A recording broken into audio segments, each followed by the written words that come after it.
y nuestra primera víctima es Óscar Villalobos, un artista colombiano nacido en la profundidad de la Manigua. Óscar, cuéntenos esa historia. Primero que todo, muchas gracias por estar con nosotros. Yo soy Diego Guerrero y este obviamente es el tinto envenenado del periódico Arteria. Óscar, nuevamente bienvenido. Sí, pues yo en realidad nací en Ibagué, porque en el Guaviare no habían hospitales cerca, entonces como la familia de mi mamá era de Ibagué, entonces nací y otra vez regresé al Guaviare, a la selva. ¿Y hace cuántos años nació en el Guaviare? Hace 32 años ayer. ¿32 años ayer?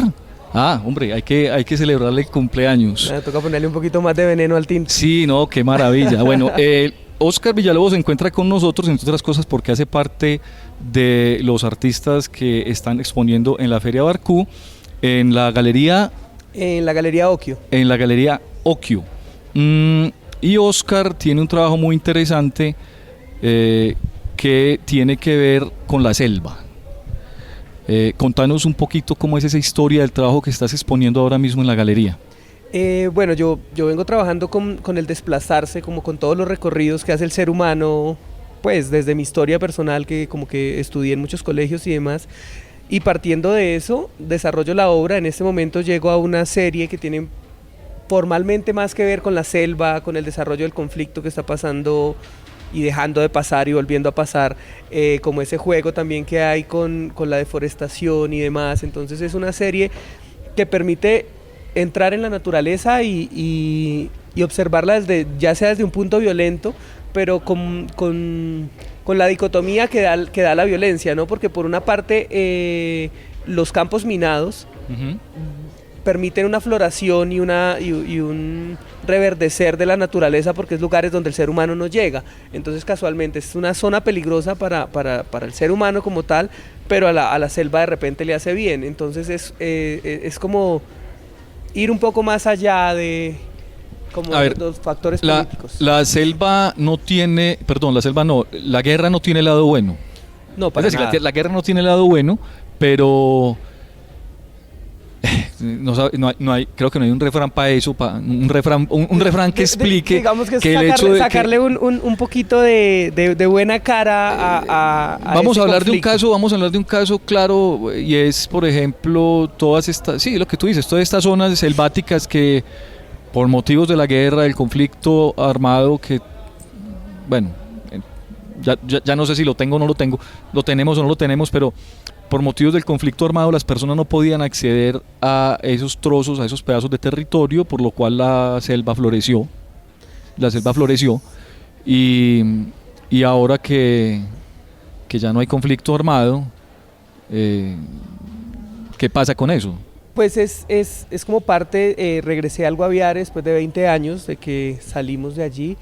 Y precisamente es eso, como que el conflicto cobijó la naturaleza durante mucho tiempo, se protegió el río, se protegió un poco los animales por esa distancia y por esa frontera que daba la guerra. O sea, de aquí para allá mandan estos o aquellos, pero eso permitió como que se mantuviese un poco el ecosistema, que ahora está siendo atacado. Se están talando muchos árboles, se están armando potreros donde debería seguir la selva virgen, que es un poco de analizar, pero pues es como parte de la diversidad que tenemos dentro del conflicto. Bueno, y no sé si será obvia la pregunta, pero pues uno tiene que hacer las preguntas obvias, porque si no hace las preguntas obvias, pues no va a encontrar respuestas de pronto que pueden ser muy interesantes. El tema, una persona que nació en el Guaviare y que estuvo transhumante, parece que de colegio en colegio, ¿por qué se interesa por ese tema?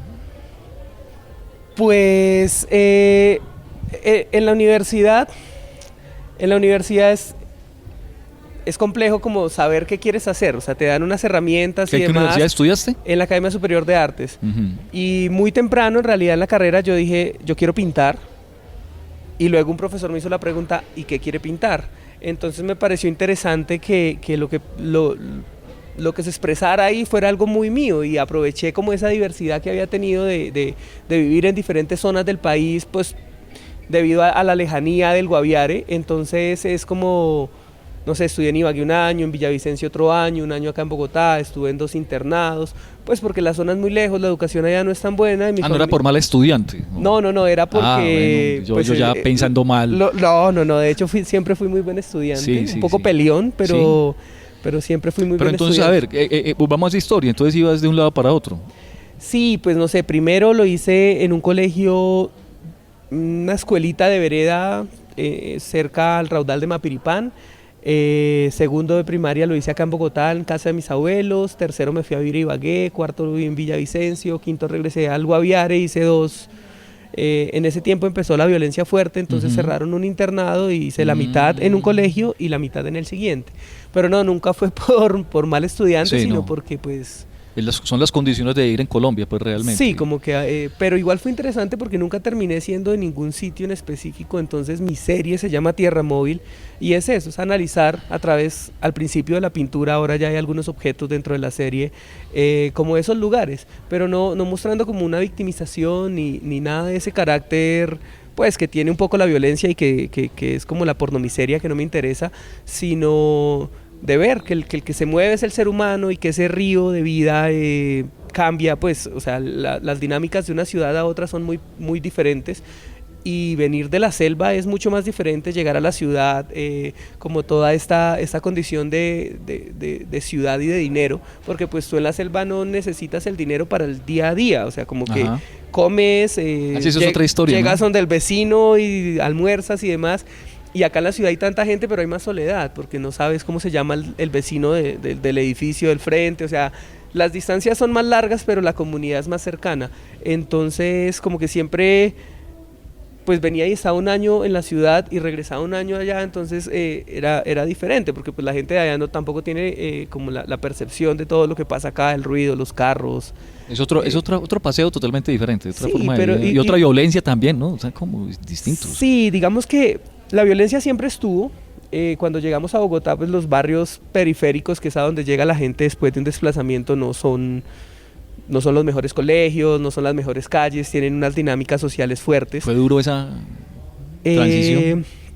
Pues yo creo que yo tuve una infancia y una juventud dentro de todo muy bonita, en la que vi cosas muy feas, que es diferente a que me hayan tocado a mí. O sea, interesante. Yo vi cosas muy, muy feas pasar a mi alrededor y a gente cercana, incluso a nosotros, pero fue muy bonito, o sea, como que las experiencias eran chéveres, crecer en el Guaviare es una maravilla, o sea, no te imaginas animales, los árboles, es maravilloso, el río cambia, entonces en invierno es una cosa, en verano es otra, te permite ver la naturaleza, es muy interesante. Luego ya viene todo el factor de la guerra, pero de rescatar en este momento digo como que gracias a esas experiencias puedo ser un artista y puedo hablar desde algo muy propio. Entonces no hay muchos artistas del Guaviare pues conocidos por nosotros. Artistas debe haber por tonelada en todas partes de Colombia, pero digo pues que se haya digamos insertado en eso que es tan complicado, pues que es el arte de un país, en todos los artes, es decir, todos los circuitos, todos los lugares del arte tienen demasiados componentes. ¿A vos te conocen allá? Pues sí, han salido como, pues digamos que empecé la carrera muy temprano en la universidad, me gané algunos premios, me invitaron a algunas exposiciones importantes y empecé a hacer carrera antes de ser artista profesional. Pues. Chévere. Entonces, algunas notas en el periódico, algunas cosas, los amigos de mi papá, bonito. mi mamá muy orgullosos, entonces como que, oye, mi hijo salió en el periódico, no sé qué, revisa. El colegio donde estudié, que es un colegio distrital, de un barrio popular en Bogotá, un colegio estrato 1, estrato 2, es interesante cómo reciben algunas de los éxitos, se podría decir que ha tenido la carrera, sí, claro. Premios o menciones o cosas. Entonces es muy bonito como sentir, oye, este es de acá y ha estado haciendo evidente ciertas cosas que nosotros las tenemos en el barrio que no nos parecían interesantes. Que siempre me pasaba cuando tenía el taller en Patio Bonito, llegaban los amigos pues del barrio a tomar tinto o algo y decía, venga, pero usted ¿por qué pinta eso o sea, ¿por qué pinta la calle rota y el man de la zorra con el perro y no sé qué? Bueno, la zorra es el caballo este. Sí. No sé por qué la aclaración, pero está bien, pues puede ser un animalito que pasa por el Guaviare. Porque no, eso fue acá en Bogotá. Porque no pinta cosas bonitas, no sé, pinté unas flores, pinte otra Ajá. cosa. Entonces, como que tener esa cercanía con unas realidades que son muy fuertes y poderlas llevar a la pintura, pues a mí me ha permitido como hacer catarsis, como entender un poco cómo funciona esa sociedad y que también se vive bonito en esos espacios que deberían estar mejor, que deberían haber unas condiciones chéveres, pero es lo que hay, entonces hay que afrontar eso. La serie que tienes en este momento que estás presentando en la galería se llama como, repítenos el nombre, por favor. Toda la serie en la Sí. que he trabajado hasta ahora se llama Tierra Móvil y son diferentes aspectos de los lugares donde he vivido. Entonces la primera parte de la serie fue desde la ventana. Yo tenía mi taller en Patio Bonito en un tercer piso y durante el día observaba lo que pasaba y hacía retratos de esta sociedad que es un poco fuerte. Después la universidad que queda en el centro, entonces todo este caos de San Victorino, todos los colores, pero la frialdad a la vez porque no sé, a las 10 de la mañana es el bullicio y a las 10 de la noche cuando salía uno de clases muchas veces tarde no hay nadie. Entonces son como dos panoramas distintos del mismo espacio. Sí. La siguiente parte de la serie se llama Selva en Conflicto y Buscaminas, que tiene que ver como con regresar a la selva. Entonces tuve la oportunidad el año pasado de ir nuevamente a la finca donde crecí. Hice algunos registros. Quería mirar si el río si era tan grande, si el árbol si era... Porque claro. uno con el recuerdo magnifica muchas cosas y no, en realidad sí son grandes. El árbol es grande y el río es grande. Entonces queda uno abrumado con la monumentalidad de la naturaleza. Y me pareció interesante hacer una reflexión de la violencia que en Colombia la hemos vivido sobre todo en las periferias y en los lugares donde pues por cuestiones de orden territorial se puede, pues el Estado como está tan centralizado se ha permitido hacer eso y ver esa magnificencia de la selva y demás y encontrar diferentes tipos de violencia, ¿no? Porque no es solo con el ser humano sino también contra la misma naturaleza. Entonces he intentado como desde un punto medio hacer evidente la belleza por un lado y el conflicto por el otro, sin caer como en esta... Un día yo iba manejando un carro y pasó al lado mío una moto grande con un tipo solo, metido en esas chaquetas bonitas que usan la gente que anda en motos grandes y veloces. Y por allá más adelante, íbamos para Bucaramanga, por allá más adelante apareció este hombre bajándose de esa moto y quitándose el casco como en una propaganda de champú. No, mentiras. No, pero sí apareció él, reconocí que era él y me causó impacto verlo en la moto y no... ¿Por qué me causó impacto? Porque cumplió 32 ayer. Ayer, sí. Y yo tengo la fortuna de conocer el taller, un taller muy bonito en una parte, en un barrio interesante de Bogotá, como medio tradicional, que ha ido cambiando, que ha ido modificándose. Luego este hombre pues anda con un taller grande, con una obra juiciosa y con una moto que muestra que le ha ido bien, porque es que esas cosas no se las regalan a uno. Pues uno muchas veces dice, o compro taller o compro moto, o alquilo taller y compro moto, o cierto, pero el paquete completo va bien, el paquete va bien. Y sos un hombre joven, muchos artistas quieren, no sé si muchos o muchas personas en muchas profesiones, o tal vez todos tenemos ese sueño de, yo acabo hoy y mañana la logro, cierto, mañana soy rico y famoso, o por lo menos, si no rico y famoso, por lo menos rico. ¿Cierto? Que se viva tranquilo, es importante. Pero a vos te ha ido fácil, no, perdón, a vos te ha ido el camino, sos un hombre joven y te está yendo bien. No estoy diciendo que sea un hombre tetramillonario, ni estoy diciendo que sea un hombre hiper mega famoso. Ojalá. Pero, claro, no, sí, pero para allá vamos todos, pero de alguna manera a tu edad mucha gente no ha logrado lo que vos has logrado, y estoy hablando de plata, sin mencionar cifras, que bueno, también se pueden mencionar, pues, pero no es el punto. Quiero decir que te está yendo bien, y el mostrar eso, es importante mostrar que a la gente le va bien cuando persevera. ¿Cuánto tiempo llevas vos pintando? Desde niño me gustó dibujar y como que hay una historia chistosa ahí que en el Guaviare era un poco hiperactivo lo llamarían hoy en día. En Ah. mi tiempo era un peladito cansón. Sí, sí. No había Caspita. no había psicólogo, sino Caspita. correa. Sí, bueno. Y a la finca llegaba un señor que en ese tiempo pues no había impresión digital y era el que hacía los letreros, los avisos de cancha de tejo, Ujú. no sé qué, como el nombre de la finca. Y él me empezó como a enseñar a dibujar y me pareció interesante. Luego durante todo el colegio como que dibujé y estuve como pendiente de esa figura creativa, o sea- pero nunca vine a conocer la pintura como tal, la técnica, el óleo, la tradición, en 2008 en la universidad en primer semestre. O sea, Lue- 11 años. Luego de eso me senté a pintar casi 6 años, lo mínimo eran 12 horas al día, Ujú. que fue sentado, dedicado a pintar durante la universidad, los espacios, todo el tiempo siempre estaba intentando comprender el lenguaje, porque la pintura es algo tan grande y hay ciertos matices que a mí me gustan y con los que me he identificado, y decidí que quería pintar en ese momento. O sea que la carrera empezó sin saber que era carrera. La pasión empezó de niño, se configuró de joven como carrera y ya profesional 10 años, más o menos. Sí, de Sí. profesional más o menos 10 años. Un poquito menos. 2010 más o menos. Sí, un poquito menos.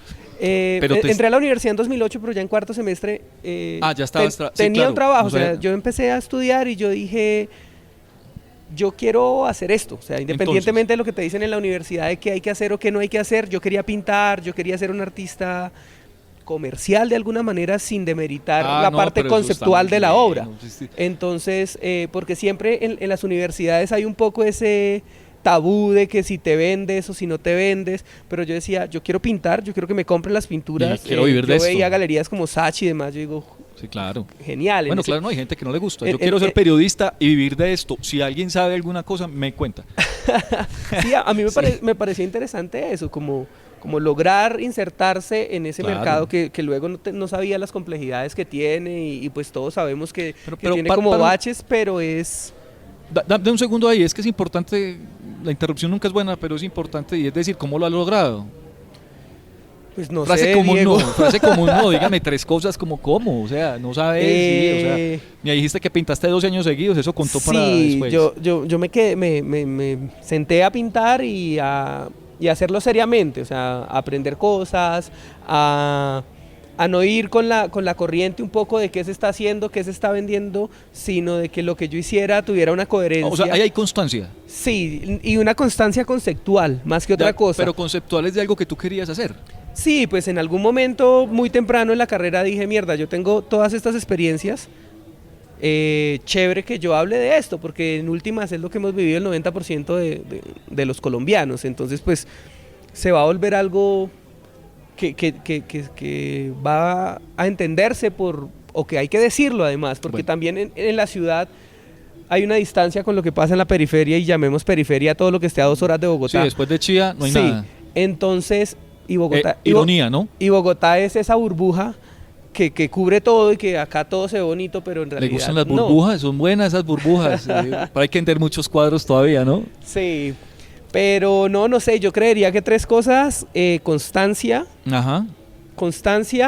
tener un norte claro es muy importante, o sea, si quiero llegar al Guaviare, empiezo a caminar hacia el Guaviare, fijo llego, y siempre eso lo he tenido como muy claro. Constancia, un norte claro, mire. Sí, como tener, o sea, trabajar mucho, saber qué se quiere, porque Pero- si uno no tiene claro qué quiere, ni como Puede artista, trabajar ni como un como loco y no persona, llega a puede ninguna trabajar como parte. loco y no llega, sí. Pero venga, hay otra cosa que voy a hacer hincapié y sé que no les va a gustar a muchos, pero pues ¿qué la vamos a hacer? Vos no tuviste miedo de decir que yo quería vender, que querías vender, que querías hacer cosas que se vendieran. Pues digamos que yo he sido muy serio con la parte conceptual de mi obra y he tenido una línea que hasta el momento es la mía y es hablar de la movilidad dentro del país, de tener una investigación muy formal sobre cada pintura. O sea, no son pinturas decorativas ni tienen como algo que para mí es serio, tú lo puedes ver como, Sí. como quieras. Pero no me he alejado de ese eje temático. Aunque formalmente parece cambiar la selva de la ciudad, el hilo conductor es el mismo. Hacías buses. Estuve pintando un poco la movilidad dentro de Sí. Bogotá, tanto personas, los transmilenios, por donde pasa el transmilenio los árboles no son verdes sino son negros, entonces positivé las imágenes y jugué un poco ahí con el negativo y el positivo de la fotografía análoga y de la semántica de negativo como algo malo. Entonces cogí los árboles y los volví el negativo fotográfico. Siempre he estado ahí como en una búsqueda. Yo creo que uno nunca termina de saber, y menos de saber pintar o ser artista, que es algo, una palabra mayor. Yo he trabajado en el arte y lo he hecho como de una manera muy, muy consciente y me parecía rico vender. O sea, yo digo, no, chévere si yo me le dedico un mes y medio a un cuadro, luego me paguen por ese cuadro para vivir otro mes y medio para poder hacer otros cuadros que quiero hacer. Porque estar como un poco quitando tiempo de taller para ir a conseguirlo de los materiales no me parecía interesante, y desde el principio yo dije, yo quiero vender mi trabajo, me parece interesante. Es una postura que hay que, yo sí lo voy a decir, aquí muy poquita gente lo dice de frente, porque pues está mal visto por un sector de la comunidad artística, que los artistas vivan del arte, que sean seres exitosos, que sean profesionales exitosos, que es muy extraño porque los médicos viven de ser médicos, los arquitectos hacen edificios y venden el edificio o el diseño, y está mal visto que un artista, para muchos, pues consiga dinero y moto y, dale con la moto. y además yo lo voy a decir, yo eres este hombre de buena vida, pero eso está bien, o sea, es también es un momento del mundo, o sea, no hay por qué sufrir, no hay por qué, el artista ya no es ese ser pues que sufre, y no, el artista es otro cuento, y aquí tuvimos un ejemplo con Óscar Villalobos. Óscar, ¿usted dónde se consigue? Como si alguien dice, pareció interesante la obra de este hombre, ¿cómo hace uno? Bueno, yo estoy en Instagram como Óscar Villalobos F, en Facebook, mi taller queda en Chapinero. Pues muchas gracias por tenerme en el Tinto Envenenado. No, muchas gracias a vos, sin tinto, pero es que los patrocinadores no llegaron, no, pero es verdad, no llegaron. Hay cosas que pasan.